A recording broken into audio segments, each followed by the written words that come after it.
read the book, Hooray, a Piñata. You say again.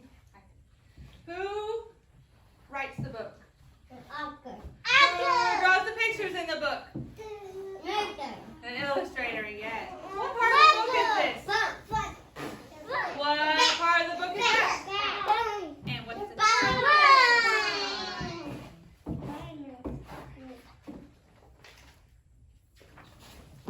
Claire's birthday was coming. I'm going to have a cake at my party, she told her friend Samson. Of course you'll have a cake, said Samson. There's always cake at birthday parties. And I'm going to have balloons, Clara said.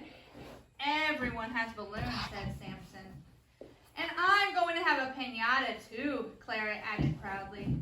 Mama's taking me to pick one out this morning. Want to come? Hooray, a piñata! Samson clapped his hands. I love piñatas. I love piñatas too, said Clara, as her mother led them to the piñata store. I love to fill them with candy. I love to whack them, Samson said, and smack them and crack them, said Clara, and smash them and break them, said Samson. And watch the candy fall, yelled Clara, and eat the yummy candy, yelled Samson. Raise your hand if you have ever hit a piñata. Hey! I don't have piñata. There were so many piñatas to choose from. Donkeys and dinosaurs, peacocks and stars, robots and ice cream cones, lions and lambs, all ruffly and fluffy in their bright paper curls. There were even some monster piñatas. Samson made a face at a big jagged one. Get this, scary thundercloud monster, Clara. A thundercloud monster? Clara shook her head. I like this little dog. Can I get him, Mom? Elijah, I need you to sit on your bottom, please. If that's the one you want, said her mother. He's the one, said Clara. That dog is so small. He won't hold very much candy, said Samson. I like him, though, Clara replied. He's a good little dog, the piñata vendor said as he lifted the piñata down. Clara took the dog in her arms. He was light and soft, and he smelled like newspaper. Clara petted the dog's curly face as she carried him home. I think I will name him Lucky. He looks like a Lucky, said Samson. He's a good little dog. We could take him to the park for a picnic. Mom wants us home for lunch, replied Samson. And you should save that piñata for your birthday party.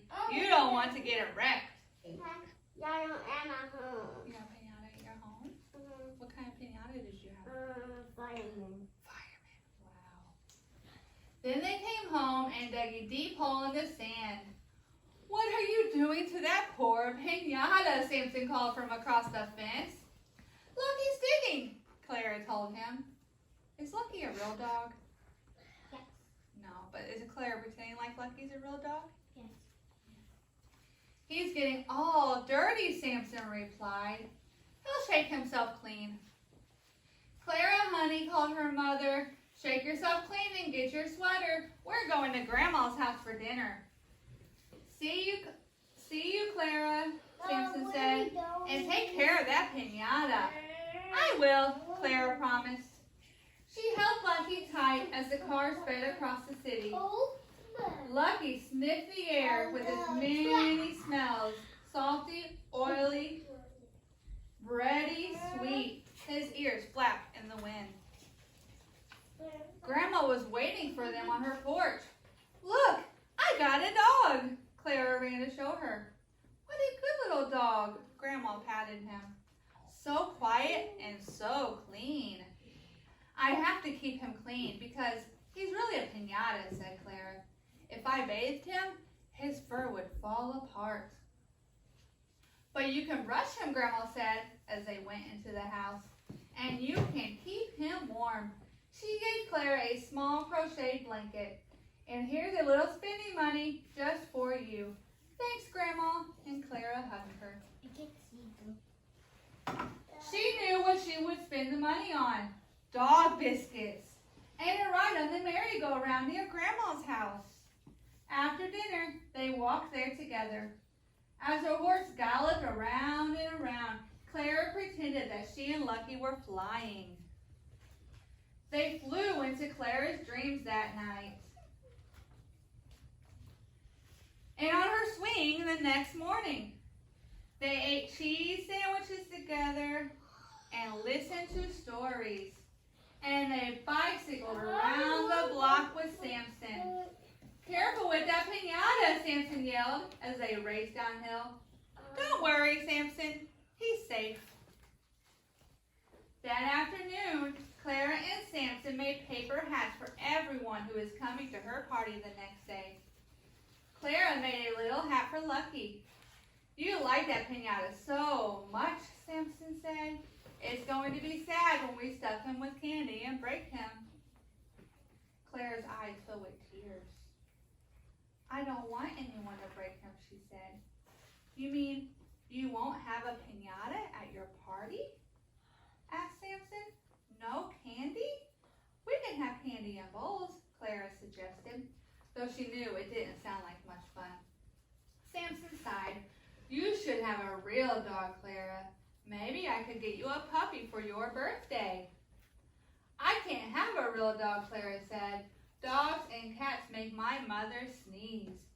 "They do? That's too bad. I'll have to get you something else then," said Samson. "What?" asked Clara. "I'm not sure yet. I'll think of something really good." Early the next morning, Samson came by with 2 presents. Clara opened the smaller one first. Inside was a rawhide bone. "For Lucky." "Thanks, Samson." "Open the big one," Samson said. Clara tore off the wrapping paper and saw something big and jagged and scary. "Hooray, a piñata!" Clara clapped her hands. "Hooray, a piñata!" Samson clapped too. "What a piñata!" said Clara's mother. Clara hugged the thundercloud. "Let's fill it with candy right now." "Before you make friends with it too," Samson laughed. Clara's father helped them cut a hole in the piñata and filled it with almond bars and cinnamon twirls, strawberry rolls and taffy, tiny bags of jelly beans, and shiny chocolate kisses. Then they taped the hole shut and hung the heavy thundercloud in Clara's tree. The piñata scowled as the guests arrived at the party. It glared as they sang and ate cake. It grinned its toothy monster grin as the children took turns trying to break it. They whacked it and cracked it and mashed it and bashed it. But still, that storm cloud did not open until It pops. Clara gave it a thundering thwack and candy showered down. The children whooped and hollered. "Hooray, hooray, hooray," they screamed and ran to grab as much candy as they could. And when they'd eaten all they could, they played with the piñata. Samson wore the scowly face as a mask. Clara turned the bottom